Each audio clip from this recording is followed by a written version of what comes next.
को लेकर तैयारियां काफी तेज कर दी गई हैं। एलजी मनोज सिन्हा ने तैयारियों की समीक्षा की है और नूनवान पहलगाम बेस शिविर का दौरा भी उनके द्वारा किया गया है। 3 जुलाई से अमरनाथ यात्रा की शुरुआत होगी। श्रद्धालु जो हैं वो वहां पहुंचना शुरू हो जाएंगे और इस बीच एलजी मनोज सिन्हा ने जो यात्रा की तैयारियां हैं उन तैयारियों की समीक्षा की है कि किस तरीके से तैयारियां की जा रही हैं, तय मानक पर तैयारियां की गई हैं या नहीं की गई हैं।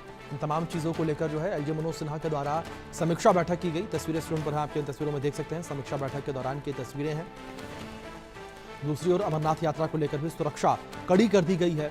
चप्पे चप्पे पर नजर रखी जा रही है, ड्रोन का सहारा लिया जा रहा है और लगातार जो बीएसएफ के जवान हैं वो भी बॉर्डर एरियाज पर पेट्रोलिंग कर रहे हैं। इस बीच हमारे सहयोगी आशिक मीर जुड़ गए हैं, उनका रुख करेंगे अपडेट्स के लिए। आशिक, सबसे पहले जानकारी तो आपसे यहाँ पर यही चाहेंगे कि जिस तरीके से एलजी मनोज सिन्हा ने ये बैठक की है अमरनाथ यात्रा को लेकर, इस बैठक का एजेंडा क्या था?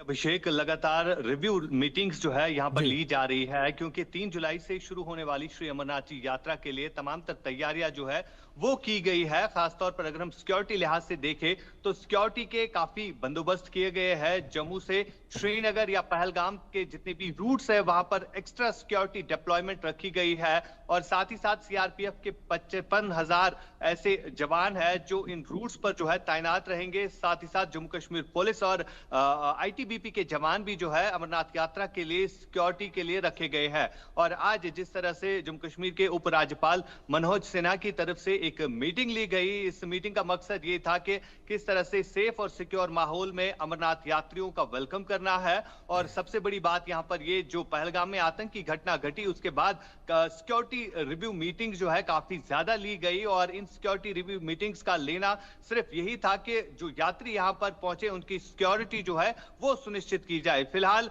3 जुलाई से श्री अमरनाथ जी यात्रा जो है वो शुरू होने वाली है जिसके लिए तमाम तरह इंतजामात यहां पर किए गए हैं। और साथ ही साथ अगर हम मनोज सिन्हा की बात करें जो कि जम्मू कश्मीर के उपराज्यपाल भी है, तो उन्होंने पहले सिविल सोसाइटीज के साथ मीटिंग ली, उसके बाद उन्होंने हाई लेवल सिक्योरिटी मीटिंग्स ली, पहले जम्मू में ली, उसके बाद श्रीनगर में भी और साथ ही साथ पहलगाम के इलाकों में भी वो लगातार मीटिंग्स लेते रहे ताकि जो भी आतंकी इस समय सक्रिय जम्मू कश्मीर में है उनको जल्दी से जल्दी न्यूट्रलाइज भी किया जाए। साथ ही साथ इस समय कई सारे ऐसे इलाके हैं, खासतौर पर अगर हम साउथ कश्मीर के इलाकों की बात करें जहां से इस अमरनाथ यात्रा को गुजरना है, तो इन इलाकों में भी लगातार सिक्योरिटी सर्च ऑपरेशन जो है वो चलाए जा रहे हैं। फिलहाल अमरनाथ यात्रा के लिए जो डिजिग्नेटेड 2 रूट्स होते हैं, बालटल और पहलगाम, वहां पर जो है एक्स्ट्रा सिक्योरिटी डिप्लॉयमेंट साथ साथ एफआरएस सिस्टम जो है वो क्रिएट किया गया है ताकि किसी भी इम्कानी गड़बड़ से वक्त पर निपटा जा सके। अभिषेक जी बिल्कुल, जाहिर तौर पर आशिक लगातार जिस तरीके से आप जानकारियां भी दे रहे हैं, लेकिन दूसरी ओर आशिक अगर बात की जाए यहाँ पर बॉर्डर एरियाज को लेकर जो सबसे ज़्यादा सेंसिटिव इस वक्त माने जा रहे हैं, क्योंकि अभी हमने देखा किस तरीके से पहलगाम में आतंकी हमला जो है वो पाकिस्तान के द्वारा किया गया था। ऐसे में बॉर्डर पर किस तरीके से चौकसी बरती जा रही है? देखिए, बिल्कुल लगातार ये इनपुट्स मिल रहे हैं कि आने वाले दिनों में लगातार आतंकी जो है घुसपैठ करने की कोशिश कर रहे हैं, जिसके चलते जितने भी लाइन ऑफ कंट्रोल के एरियाज है जो कि उत्तरी कश्मीर में पड़ते हैं, खासतौर पर बारामूला, कुपवारा और बांडीपोरा, ये वो डिस्ट्रिक्ट्स है जो बॉर्डर के साथ कनेक्टेड रहते हैं, तो वहां पर भी एक्स्ट्रा सिक्योरिटी डिप्लॉयमेंट रखी गई है।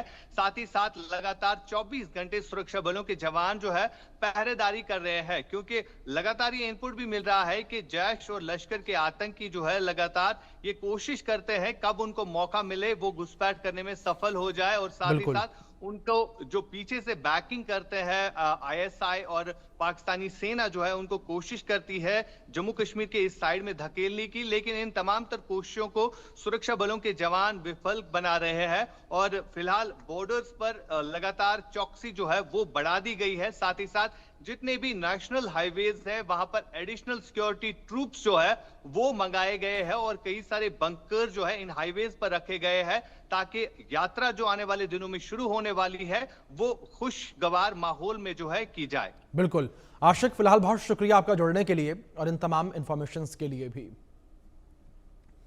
अमरनाथ यात्रा को लेकर जम्मू में सुरक्षा कड़ी कर दी गई है। जम्मू में सीमा पर बीएसएफ जो है चप्पे चप्पे पर गश्त कर रही है।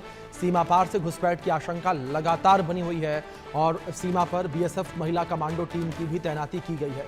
फॉरवर्ड ड्यूटी पॉइंट्स पर 24 घंटे पेट्रोलिंग की जा रही है। यह बड़ी खबर निकलकर सामने आ रही है। फॉरवर्ड ड्यूटी पॉइंट्स पर 24 घंटे जो है पेट्रोलिंग की जा रही है। किसी भी प्रकार से कोई अप्रिय घटना न हो उसे ध्यान में रखते हुए बड़ी संख्या में सुरक्षा बलों की तैनाती की गई है। अमरनाथ यात्रा के मौके पर पाकिस्तान की हो सकती है नापाक साजिश और उससे निपटने के लिए बीएसएफ ने भी कर ली है तैयारी। जी हां, हम पहुंचे हैं अंतर्राष्ट्रीय सीमा के इलाके में और ये वही जांबाज हैं जिन्होंने ऑपरेशन सिंदूर के दौरान पाकिस्तान की चौकियों को तबाह किया, आतंकी ठिकानों को ध्वस्त किया और पाकिस्तानी सेना के जवानों को वहां से भागने पर मजबूर किया। मगर अब मौका देश में सबसे बड़ी यात्रा का है, बाबा अमरनाथ की यात्रा जो होने वाली है कुछ ही दिनों में शुरू। और ऐसे में इन जवानों को इस चीज़ को सुनिश्चित करना है कि ये इलाका सुरक्षित रहे, यात्रा सुरक्षित रहे और इस चीज़ को सुरक्षित किया जा सके कि अंतर्राष्ट्रीय सीमा के पार बैठे पाकिस्तान और उसके आतंकी यहाँ पर आकर कोई खलल ना डाल सके। आप देखेंगे यहाँ पर इस समय अंतर्राष्ट्रीय सीमा के इलाके में हम हैं और यहीं से आपको बताएंगे कि कैसी है सरहद की चौकसी, कैसे हजारों की तादाद में बीएसएफ, सीआरपीएफ, आर्मी और जम्मू कश्मीर पुलिस के जवान करेंगे जम्मू कश्मीर में होने वाली इस अमरनाथ यात्रा